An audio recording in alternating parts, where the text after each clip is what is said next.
un comentario respecto a qué apreciación tiene usted de África, específicamente el Sahel africano y Mali, respecto a sus procesos de, no sé si llamarlo descolonización en este instante que llevan, pero sí cómo han influido en las garras del imperialismo, digamos, occidental.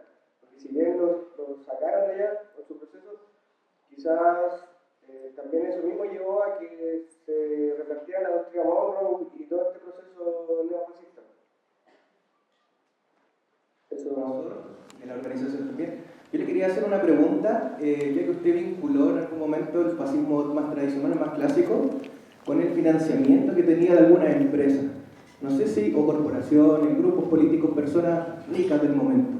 No sé si usted podría también, si usted maneja también, quiénes son las personas que en este momento están dando cabida a través del financiamiento, por ejemplo, a líderes en este momento que están en redes sociales, porque esto también ha mutado en varios sentidos. Entonces, para tener esta plataforma nueva, donde mucha gente quizás se quede con este tipo de nueva información, de reduccionismo total, también tiene que haber alguien que financie esto. Entonces, me gustaría saber si usted maneja también quiénes son los financistas del presente. Puede darse cuenta de quién financia este tipo de cosas.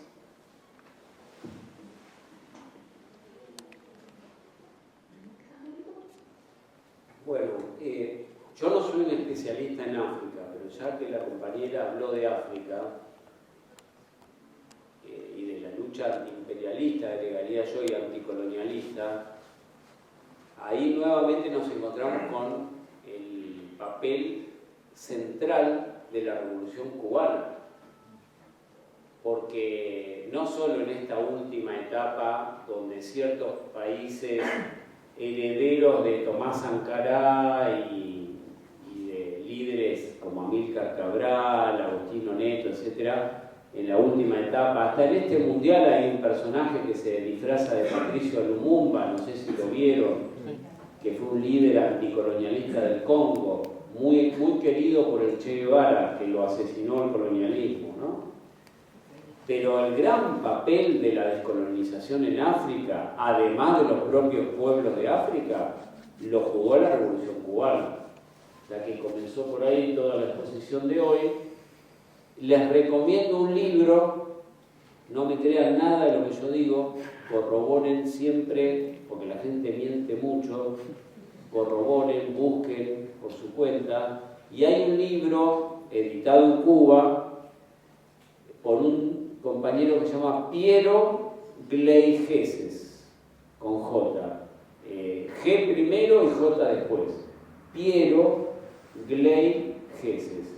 A mí me insistieron años en que lo leyera y yo dije, qué molesto, qué hincha pelota. O sea, estaba saturado que me insistieran. El día que lo leí dije, no, valía la pena, por esto me insistían.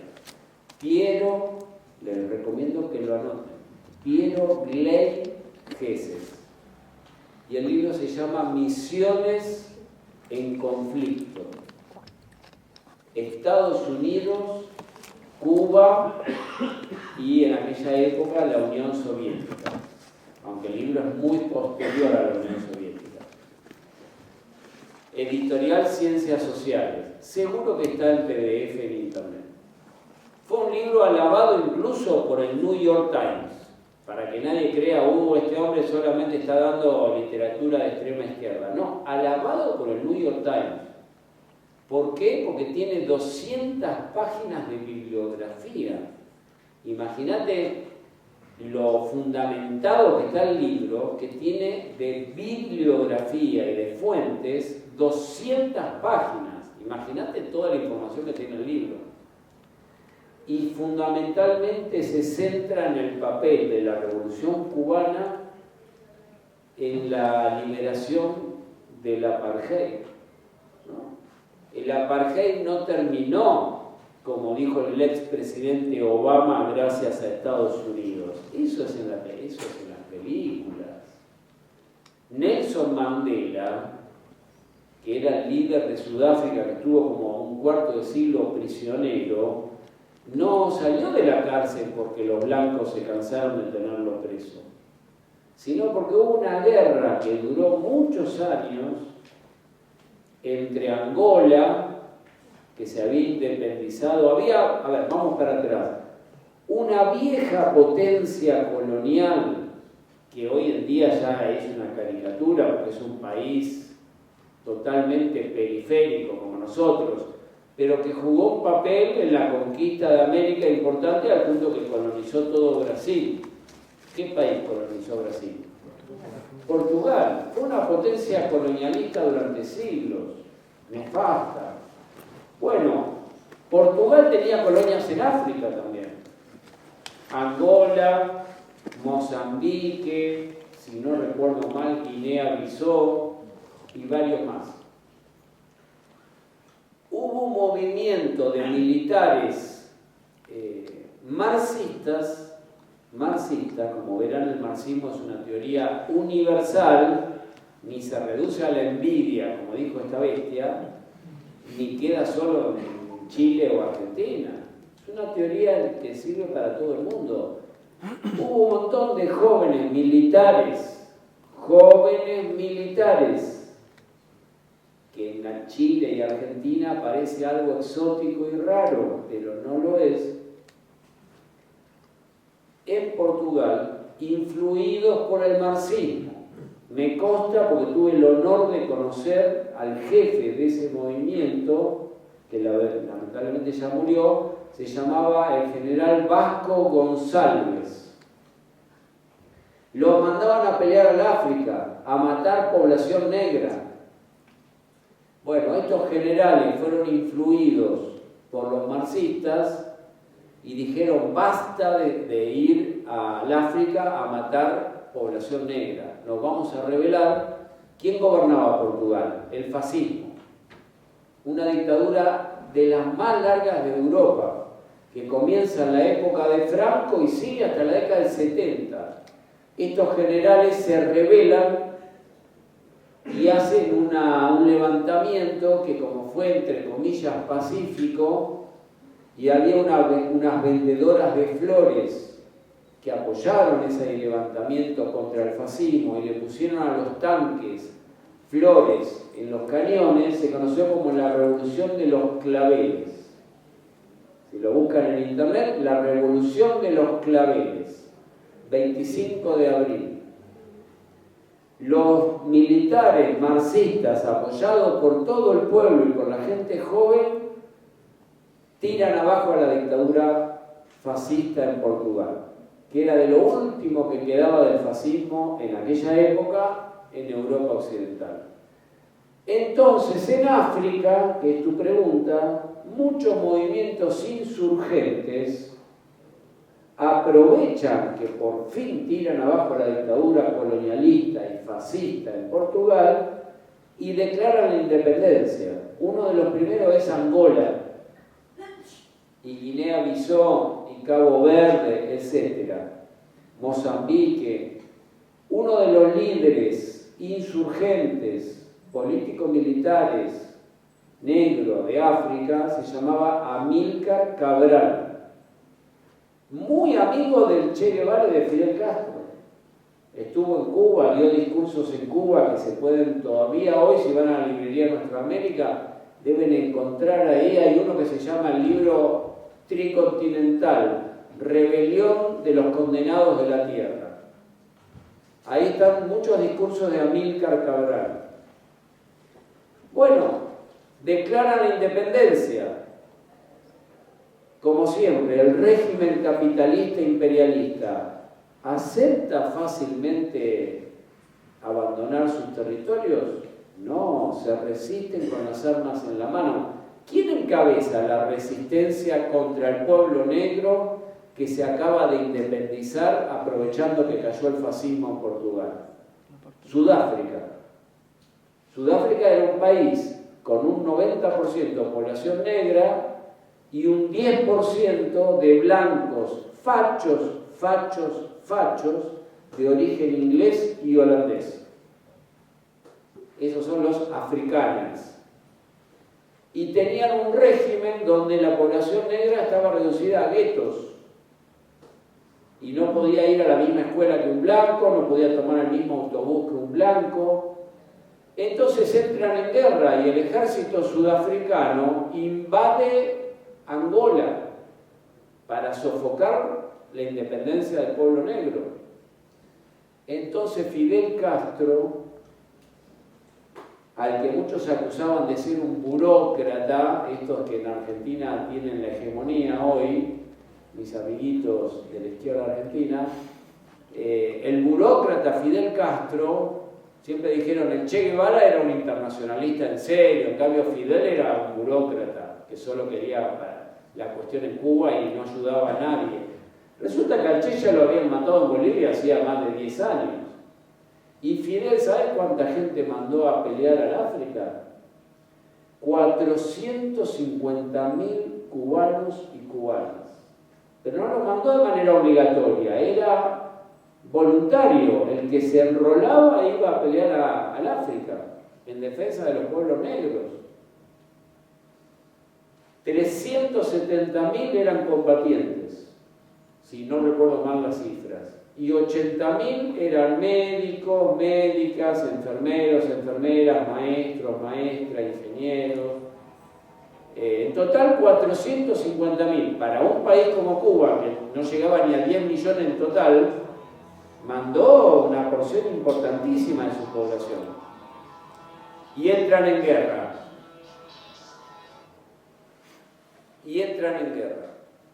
¿Quién gana la guerra? Las tropas de Angola y las tropas cubanas le ganan la guerra a Sudáfrica.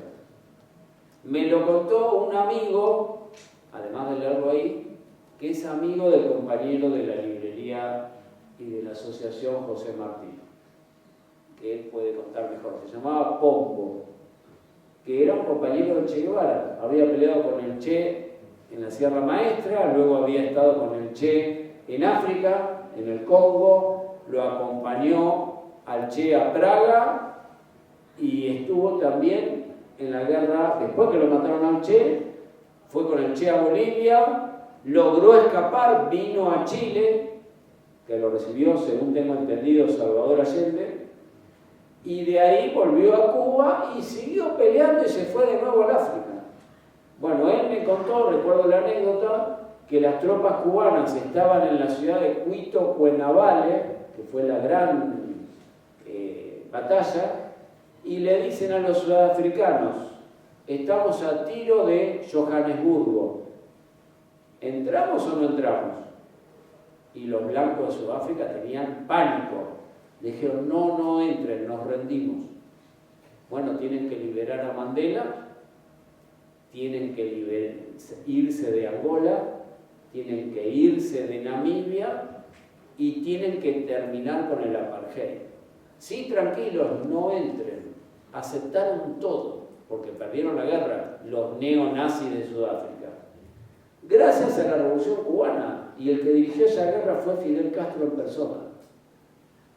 El papel que tuvo la Revolución Cubana, por eso tenemos que ser solidarios con Cuba hoy, porque le debemos muchas cosas a Cuba. Creo que la humanidad le debe muchas cosas a Cuba. Entre otras, terminar con el apartheid. Creo que las rebeliones que vos mencionaste, actuales, son hijas de esas luchas contra el apartheid sudafricano.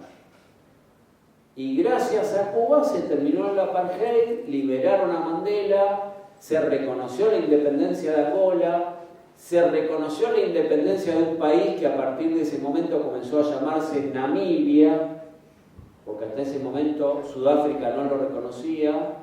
Todo fue un triunfo de Cuba. Y los cubanos se volvieron, como dijo Raúl Castro, que hoy es un señor muy viejito, un abuelo, dijo, de Cuba no nos trajimos marfiles, diamantes, porque hay muchas riquezas en África. Y el imperialismo, cada vez que invade un país, lo primero que hace es robarse los recursos naturales. Cuba no se llevó ningún recurso natural. Dijo, solamente nos traemos nuestros muertos. Las rebeliones que vos mencionás del centro de África son hijas de estas luchas. No nacieron de una galera como un conejo. Son hijas de esas luchas de la década de 60, 70, 80, donde Cuba apoyó al Congo. El Che Guevara fue a pelear al Congo, siendo que él era blanco, a pelear en defensa de la población negra del Congo, apoyó a Argelia, apoyó, bueno, es muy larga la presencia de la Revolución Cubana en África, ¿no? Ahora, ¿eso generó un debilitamiento del monroísmo? Ya es una pregunta muy refinada. Yo te diría que no necesariamente, porque los africanos, el pueblo de África, peleó básicamente contra el colonialismo europeo. O sea, los únicos malos de esta película no es Estados Unidos, porque queda como que Estados Unidos son unas bestias salvajes y en Europa, según la televisión y las películas, son defensores de las libertades y los derechos humanos. Venga, los franceses fueron feroces, los holandeses fueron feroces, mucha gente joven. Ahora la marihuana es de masas, pero años atrás, cuando en todos estos países estaba prohibida la marihuana, yo recuerdo que mucha gente joven idealizaba Holanda, porque en Holanda era legal la marihuana, el hashish y no me acuerdo de otras cosas. Entonces decían, qué libertad que hay en Holanda. Y yo siempre decía, sí, vos sabés lo que hacen los holandeses en Sudáfrica, son nazis. Claro, para la juventud holandesa era una joda, pero en África, con la población negra, eran como los nazis alemanes, feroces. Entonces esas rebeliones que vos mencionás se hicieron básicamente contra el colonialismo francés. El sistema capitalista no tiene un solo malo, tiene varios malos, para usar el lenguaje infantil de las películas. Entonces, ¿debilitó al monroísmo? Te digo, no lo sé. Lo que sí debilitó es el papel de la OTAN, de Europa Occidental. Y Inglaterra apoyó el apartheid, Estados Unidos, Israel, Holanda, todos apoyaron el régimen del apartheid y perdieron todos frente a la Revolución Cubana. Y en esa guerra no participaron los soviéticos, La llevó a cabo solamente el pueblo de Angola, el pueblo de Namibia, la propia población negra de Sudáfrica y las tropas cubanas. Decir que no hay tiempo, pero el compañero de la Asociación Martí, Rodrigo, te lo podría contar, lo conoce creo que mucho mejor que yo, porque además él era amigo de Pombo, que era uno de los generales negros. Yo lo conocí, un hombre del pueblo, sencillo, humilde, para nada un jerarca militar, y estuvo en todas estas guerras de liberación, ¿no? La última pregunta, yo no soy un detective, ni un agente de inteligencia, entonces ¿cómo puedo averiguar quién financia, igual que ustedes, buscando en internet? Los servicios de inteligencia tendrán fuentes exclusivas, los detectives no sé cómo harán. Lo poco que yo averigüé lo busqué en internet, ustedes lo pueden buscar también. ¿Quién financia a estos personajes? No es tan difícil, porque si se meten en la fundación Open Society Foundation, Fundación Sociedad Abierta de Soros, ahí te dice a quiénes le dan la plata. Es de acceso público. Si se meten en el sitio web de la Fundación Ford Foundation, ahí te dicen a quién le dan el dinero. Así es lo que yo averigüé. Si se meten en la Fundación Friedrich Ebert de Alemania, ahí te dicen a quién le dan el dinero. Al menos lo que te dicen en público, ¿no? Yo sé que a Rothbard, el maestro del presidente argentino, el último representante de la escuela austríaca, que si los primeros empezaron en Viena, terminó en Las Vegas. Por eso te digo, mirá el nivel como decayó, en una ciudad de casinos y prostitución, parece un chiste mal gusto. A él lo financiaba una empresa de petróleo, los hermanos Koch se escribe, K-O-S-C-H. Pero todo eso yo lo averigüé por internet, o sea, no te puedo aportar a los dos, les digo, que preguntaron, yo no tengo una información exclusiva. Es lo mismo que pueden averiguar ustedes si se meten a buscar en internet. ¿Quién financia a esta gente? Después también te puedo decir un dato muy cotidiano. Los libros que yo usé para escribir ese libro contra la escuela austríaca los publicó la editorial Unión Editorial de Madrid. Bueno, se vendían en Argentina, en la Feria del Libro, públicamente. Yo no tengo información secreta, tengo la misma información que cualquier hijo o hija de vecino. Entonces fui a comprar los libros y le dije a la señora que vendía, que estaba contentísima porque yo le compraba un montón de libros. Mis amigos de izquierda me insultaban. Una novia de esa época me dijo, yo me compraría un vestido, ¿cómo vas a gastar esa plata en esos libros de mierda? Otro amigo de editorial acá dijo, ¿cómo vas a gastar plata con esta gente? Es que si los vamos a criticar hay que leer lo que ellos dicen. Yo sabía que era un dinero mal gastado, pero bueno, si uno los va a criticar, no puedo insultar como insultan ellos. Uno tiene que leer lo que escriben. Había que comprar los libros. Fui y los compré en ningún lugar secreto, en la Feria del Libro. Por eso toda la gente amiga que me rodeaba me insultaba, me decía, le está dando plata a la ultraderecha. Es que yo quiero saber lo que dicen. Si los quiero criticar, tengo que leer y estudiar. Creo que así un investigador serio actúa, ¿no? Entonces le pregunté a la señora que era empleada, le digo, qué buen stand que tienen, los felicito, está buenísimo. ¿Cómo hicieron para ponerlo? Y me dijo, flaco, de España nos dieron la plata. Ah, ¿sí que de España le dieron la plata? Bueno, yo deduje que era Vox, la agrupación de ultraderecha española. Porque ¿quién te va a poner el dinero? Cuesta decenas de miles de dólares poner un stand en la Feria del Libro. Pero mis fuentes de información no son secretas, son tan comunes como las de ustedes. No tengo información extra para proporcionar. ¿Quién lo financia? Entonces, lo financia la agrupación Vox, que es popular, famosa, abierta. ¿Quién está detrás? No tengo idea. ¿Quién financia a todos estos? No tengo idea. Ahora se sabe que ¿por qué ganan las elecciones? Muchos de ellos, porque los sistemas electorales los maneja, dice la televisión, que yo lo escuché acá, una empresa de Israel. Ahora, ¿cuál es la empresa? No tengo ni idea. No sé, averigüen ustedes. O sea, cualquiera de nosotros podemos averiguar eso. Hasta un límite, ¿no? Yo no tengo información secreta. Es la información que está al acceso de todo el resto de la población.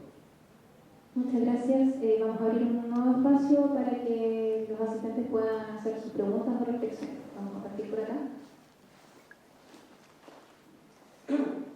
Le quiero agradecer, profesor, su brillante exposición que nos lleva a enfatizar el imperialismo, el capitalismo, pero quisiera, muy cortito, hacer énfasis a lo que usted en 2 o 3 oportunidades dice. Una izquierda inerte que se dedica a discutir cosas periodísticas, cosas superficiales, y usted con sus manos incluso nos dice, no lo vamos a lo hondo. Compañero, y si no lo vamos a lo hondo, y esto lo digo yo como experiencia personal mío, quizás es que no sé cómo hacerlo, es que no sabemos cómo hacerlo. De otra manera no es posible que me explique que toda la ultraderecha se está apoderando casi de la América Latina. No sabemos qué le va a pasar a Brasil y no sabemos qué le va a pasar a México. ¿Qué sería el hecatombe, compañero? Quisiera eso, su opinión, su experiencia en este sentido. De aquí para adelante, ¿qué podríamos hacer, compañero? Nada. Agradecerle, profesor, por haberse dado el tiempo y haber hecho el esfuerzo de venir a exponer, y a la organización también por haber hecho la gestión. Yo quiero hacerle una pregunta que de hecho también está relacionada con la que acaban de hacer, pero es respecto al tema de las experiencias como socialdemócratas y el llamado estado de bienestar, que es un ejemplo que me gusta mucho usar a la izquierda, por así decirlo, progresista actualmente, como ejemplo de éxito respecto a lo que es un sistema, entre comillas, socialista. Sabemos que al final todo este cuento del estado de bienestar, como usted mismo expuso, es un cuento capitalista capitalista también. Y esto también refuerza el tema de qué hacer cuando tenemos una izquierda inerte y, como dijo la compañera recién, o que no molesta. Usted hizo mucho énfasis en el peligro que esto significa. Entonces mi pregunta también va respecto a cómo debemos responder como izquierda revolucionaria a estos discursos que ponen estas experiencias nórdicas o socialdemócratas como estándar de éxito político y económico. ¿Cómo reaccionamos también a estos discursos en la práctica? ¿Qué hacemos al respecto? Eso. Tenemos una última.